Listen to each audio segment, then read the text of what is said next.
এক ব্যক্তি রাগান্বিত হয়ে তার স্ত্রীকে বলল, আমি যদি তোর সাথে আগে কথা বলি তাহলে তুই তালাক। এদিকে স্ত্রীও কম না, সেও বলে উঠল, আমিও যদি তোর সাথে আগে কথা বলি তাহলে আমার এই গোলামটা আজাদ। এভাবে দীর্ঘদিন অতিবাহিত হয়ে গেল, কেউ কারোর সাথে কথা বলে না। এদিকে সংসার অচল হয়ে পড়ল। তখন সেই লোকটি বড় বড় আলেমদের কাছে যেয়ে বলতে লাগলো, হুজুর আমাকে বাঁচান, আমি যদি আমার স্ত্রীর সাথে আগে কথা বলি তাহলে আমার স্ত্রী তালাক হয়ে যাবে। আমি আমার স্ত্রীকে তালাক দিতে চাই না। আবার আমার স্ত্রীও যদি আমার সাথে আগে কথা বলে তাহলে তারও অনেক মূল্যবান একজন গোলাম আজাদ হয়ে যাবে। আমার স্ত্রীও তার মূল্যবান সেই গোলামকে হারাতে চায় না।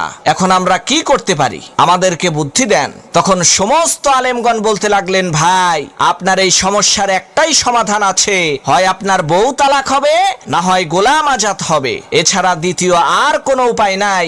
লোকটি চিন্তিত হয়ে পড়ল।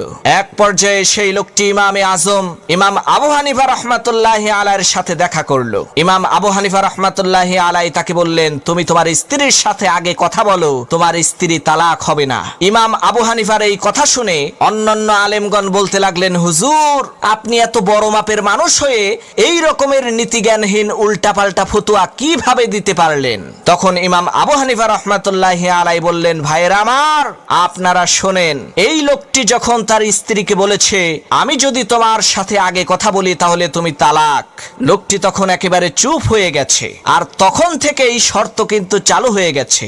এদিকে লোকটি চুপ হয়ে যাওয়ার পর তার স্ত্রী বলেছে, আমি যদি আগে কথা বলি তাহলে আমার গোলামটা আজাদ। ভাইরা আমার, আপনারা কি লক্ষ্য করেছেন, লোকটা চুপ হয়ে যাওয়ার পরেই কিন্তু তার স্ত্রী তার সাথে কথা বলেছে। এর মানে হলো তার স্ত্রীর আগে কথা বলা হয়ে গেছে। এতে করে যে শর্তটা ছিল সেটাও ভেঙে গেছে। এখন যদি এই লোকটি তার স্ত্রীর সাথে কথা বলে তাহলে তার স্ত্রী কোনো ক্রমেই তালাক হবে না। আবার এই লোকটি তার স্ত্রীর সাথে কথা বলার পর তার স্ত্রী যখন তার সাথে কথা বলবে, তার স্ত্রীর মূল্যবান সেই গোলামটাও আজাদ হবে না।